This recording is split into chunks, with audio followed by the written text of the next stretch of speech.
You better get it when you see it at West Yellowknife. As hopefully we all go through this holiday season with smiles on our faces, the truth is, for a lot of us, it can be a difficult time of year. Sometimes really that difficulty might not even be something that you are aware of, but it's impacting your life nonetheless. So it's a great time for us to have Charles Miller back on the show. He, of course, has Scenic City Neurotherapy, and you're gearing up for the festivities of the season with some things that you're doing, but clearly aware that this is a hard time for a lot of people. It can be. Seasonal depression is a very real thing. It sets in for a whole lot of people. It has to do a lot with, the lack of sunshine. We get out of work now, instead of seeing the end of the day, we see just darkness. Okay, so let's talk a little bit before we get into the what you're doing that's celebratory kind of at neurotherapy.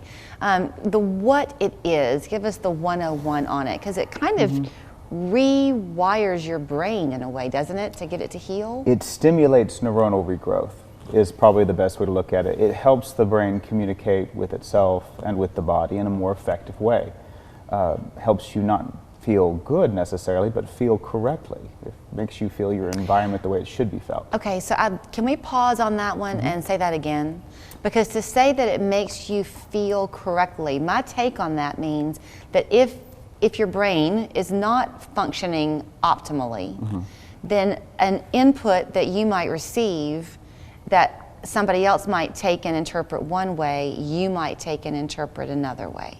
Is that correct? Right or wrong? Yeah, it's we all go out into the world and live our day-to-day lives, and the stimulation's always coming in. Somebody who struggles with, say, chronic anxiety, it's, everything has a measured level of anxiety tied to it, but like crossing the street should have this much anxiety tied to it, not this much anxiety.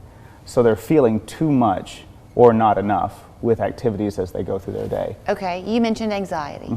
I know we've had conversations before kind of about the different ways you can help people who you see crossing through the door. Anxiety is one, PTSD is another. First responders have been coming to you for a while. Yeah, absolutely. First responders, veterans, and even just PTSD is not tied to a specific single event. Complex PTSD can be a series of events over the lifespan. Many of our patients struggle with PTSD as a component of their mood disorder. Okay, chronic pain. You see a lot with we that? We do. We work a lot with chronic pain because it helps specifically with what's called neuropathic pain. It's when the brain sends a pain signal where there's no injury, and we help reset the way the brain is sending these inappropriate signals. What about learning disabilities like ADHD and that kind of thing? Well, ADHD is not something that is under our umbrella of what we treat. But when the brain feels the environment correctly, focus is easier, clarity, functionality as you go through your day, you're just able to stay on task better. I mean, I have not rehearsed this with you at all, but I was having a conversation with a friend the other day who's kind of in psychology line of work, and she, I think, was telling me that often ADHD, for example, does not stand alone. You're much more likely to have another condition that goes along with it. It's hard with mood disorders, or the diagnoses we tie to people is their symptomatologies, not so much actual diseases themselves. It's a description of how this, the underlying neuronal communication issue manifests in each individual. So depression in one person looks different than depression in another. Okay, so you're kind of like Cliff's Notes in a way, almost, for writing your essay in college. I mean, you don't want people, they can't come to you and just do this. You are a facilitator to get them in a better position more quickly, but they have to work in conjunction with a licensed therapist, right? Absolutely, they're the other half of our process. We equate the therapeutic portion, the talk therapy component, as the other half of our process. Like physical therapy is to a knee replacement. We can get the anatomy correct, but if you don't do something with it, then getting better it depends on the person. Okay, so I'm sorry I'm peppering you, but okay, if you're the person with chronic pain, if you're a fibromyalgia sufferer, would you need a therapist, or would you just if there is a mood component to it, we'll include therapy with chronic pain treatments, but a lot of our chronic pain patients end up in physical therapy, which we work closely with as well. Okay, that's right, you had that conversation with me not long ago. Okay. And so it's about rebuilding the patient, and we look at each patient's individual needs and we create a follow-up plan after stabilization to keep them moving and reaching the goals that they set for themselves. So I'm sure people are thinking, okay, how do you do that, Charles Miller? But I guess one of the ways you do it is when they first come through your door, you're talking with them for quite a long time to kind of get an assessment of your own, right? It's important that they understand what we do. A well-educated patient does better. They come through the door, we talk for about an hour they get to learn about us and we get to learn about them. They get to ask all the questions they have, so they have a really good idea about what moving forward with this program would look like. If somebody came into you tomorrow and you had the assessment and they said and you felt like they suffered with anxiety, let's just say, and they did their first, it's a ketamine treatment, an infusion that they're going to have, right? That's typically? one of the treatments we offer, yeah. But not infusion. only. Not only. We do ketamine infusion therapy, we do transcranial magnetic stimulation.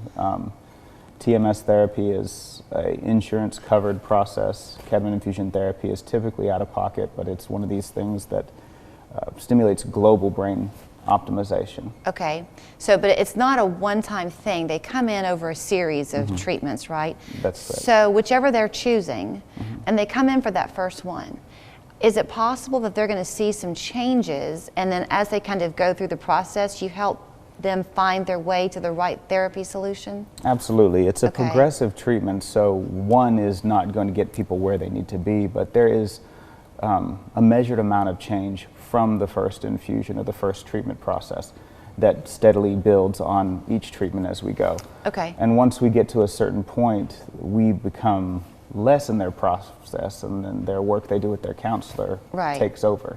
But is that counselor part of the plan from day one, or does that person maybe emerge after? We oftentimes refer to it as planning to plan. So we get the patient in for the consultation, and then we start talking at that point about, are they already with a counselor? Does their counselor need to know more about this? We have an open door policy with providers. You can just come in and learn. Right. You just schedule with us and you come in and you get to see the process.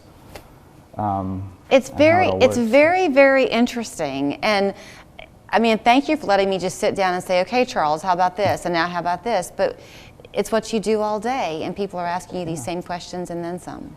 We understand that it's a different way of doing things, and people don't know a whole lot about it, and so it's very important that we, instead of, keeping to ourselves, we kind of have this open door policy on education for providers and patients alike. And to realize that you can have your brain heal, not just be treated symptomatically, but to heal is a great thing to know. It's a wonderful new field of study.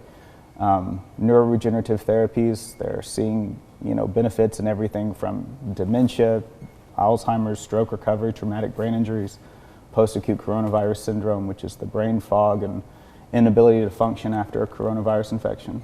All you have to do is give them a call, and the celebratory part that we didn't touch on, I'm sorry for that, is they're doing Toys for Tots with the U.S. Marine Corps. So the final drop-off date for that is going to be what? Do you know? It's December 11th. Okay, so bring a new toy, unwrapped, to your offices there on Shallowford Road, and you'll give it to Toys for Tots. December 11th is the deadline. Yes, that would be great if we could get as much in as we can by December 11th. All right, and then here's your phone number to call them, 228-0579. You can also read more online, ScenicCityNeurotherapy.com.